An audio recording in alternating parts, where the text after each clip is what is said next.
Y-A-S-T-A-R, yastar.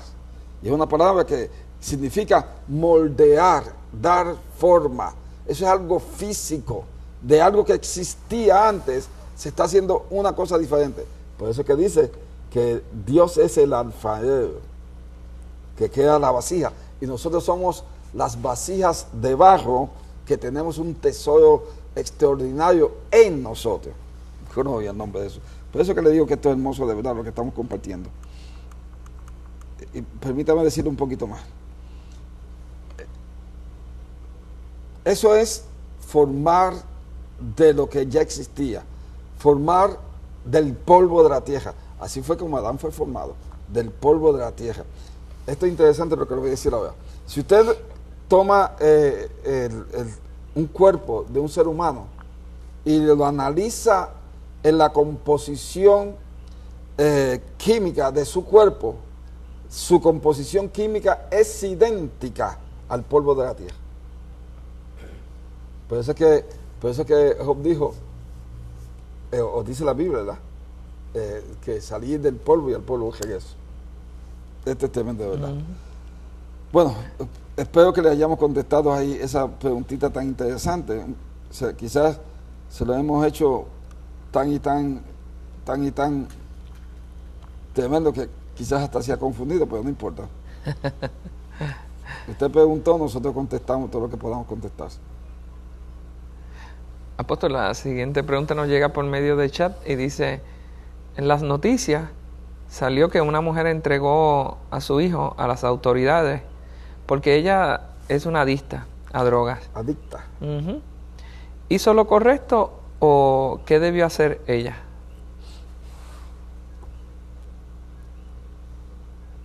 La pregunta es muy buena también, sin lugar a dudas. Yo creo que hizo lo correcto y le voy a decir por qué yo creo que hizo lo correcto. Porque ella no lo podía mantener, ella no lo podía atender, ella no podía darle lo que ese niño necesitaba. Por consiguiente no tiene otra alternativa que ponerlo en las manos de personas, y no quiero insultar con esto a nadie, responsables, que pudiesen atender, cuidar, proteger a ese bebé, o a esa niña o niño, lo que sea. Mi opinión es que lo hizo bien, porque si no iban a ser 2 cargas más en el mundo, o quizás algo mucho peor también. Sí, yo creo que lo hizo bien. La siguiente también la obtenemos por medio de chat, apóstol, y dice, quisiera saber en qué se basan los pastores para casar a personas divorciadas. Estoy actualmente divorciada y quisiera rehacer mi vida nuevamente. Bueno, la Biblia es bien clara al respecto. Los pastores nos basamos en la palabra de Dios. Desde el principio vemos que hay un señalamiento principal en Mateo capítulo 19, en el versículo 9, donde dice que cuando único la persona no tiene realmente, ¿cómo le puedo decir? La capacidad, no tiene la autoridad, no tiene el aval de Dios para casarse de nuevo, es cuando esa persona ha adulterado. Ahí es cuando la persona no debe de casarse de nuevo. Pero de ahí en adelante, cuando la víctima del adulterio puede volverse a casar. Es más, hay un señalamiento en el Viejo Testamento que dice que si se pueden volver a casar, lo señala, lo hemos compartido aquí en varias oportunidades. En Deuteronomio lo señala, lo podemos buscar y dejar que el Espíritu Santo nos guíe al respecto. Nosotros entendemos que una persona joven que se ha divorciado, y si su divorcio no es porque él o ella es la que se ha envuelto en el adulterio, está en libertad de volverse a casar y no está en adulterio cuando se vuelva a casar. La víctima puede casarse de nuevo, el que no cometió el adulterio, y esa persona está libre para hacerlo. Obviamente la persona decide, la víctima decide si se divorcia o no. Ya está divorciado porque fue víctima del adulterio, no fue el adúltero o la adúltera, pues entonces puede volverse a casar y está bien delante del Señor. Y nosotros los casamos, por lo menos en esta iglesia los casamos. Sí. Déjame decirle también, si una persona que está sufriendo violencia doméstica, también debe de salirse de ahí. No vamos a permitir que la maten o que lo maten, Ujú. porque hay violencia de ambos sexos. Sí, porque hay mujeres que le dan a los hombres también. Sí. ¿Cómo le dan? De una salsa de que... Apóstol, dice la siguiente pregunta. ¿Un esposo puede preferir a su familiar por encima a su esposa? No, definitivamente no. No. Bajo ningún concepto. Pues, déjame coger. Lo puede hacer, pero eso no es lo que dice la Biblia. La Biblia dice, precisamente desde Génesis, fíjese, observe, desde Génesis lo señala. Génesis capítulo 2, versículo 24, véalo conmigo, si es tan amable.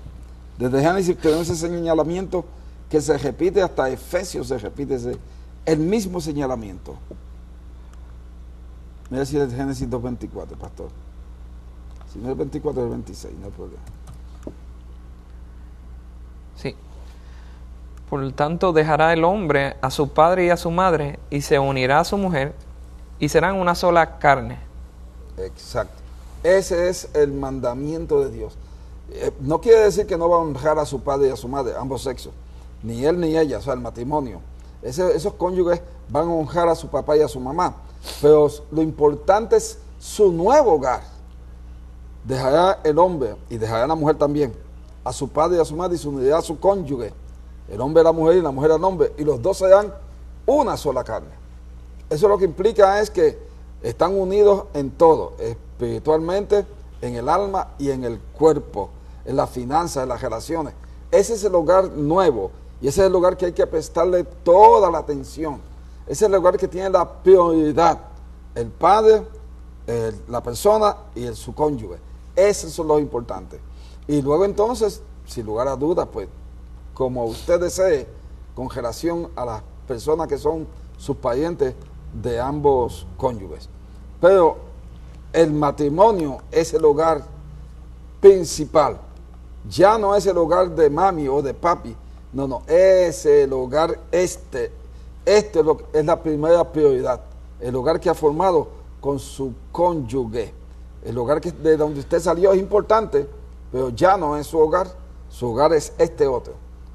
Dejará el hombre a su padre y a su madre y se unirá a su mujer y los dos serán una sola carne. Gloria al nombre de Dios. Tremendo, de verdad. La siguiente pregunta, apóstol, dice: ¿por qué algunos musulmanes hacen mal al prójimo por amor a Alá? Es que esa es su religión. Y nosotros respetamos todas las religiones. No las aprobamos, pero las aceptamos. No estamos de acuerdo, pero lo aceptamos. Nosotros no estamos de acuerdo con el terrorismo. El terrorismo no es de Dios. ¿Cómo se van a estar matando personas? Es que no pueden entender, si usted recibe esto le va a ayudar sin lugar a dudas. No pueden entender que nuestros enemigos no son las otras personas.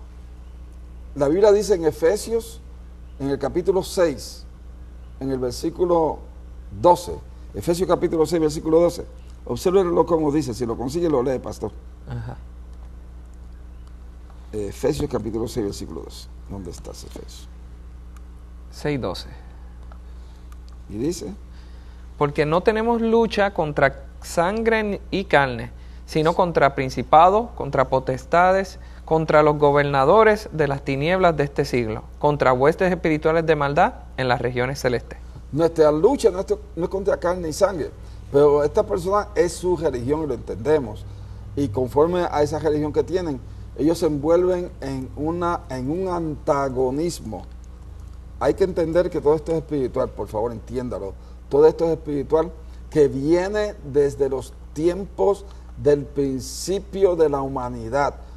Justo en el principio tenemos a Jacob. Jacob tenía un hermano que se llamaba Esaú. Ahí comenzaron los problemas inmediatamente entre ellos dos. Y ahí están Jacob es Israel y Esaú son todos los mahometanos y los árabes, todas estas naciones que salieron de Esaú y de Ismael, que fue con relación a Agar, Abraham e Ismael. Por el otro lado están Abraham, Sara e Ismael.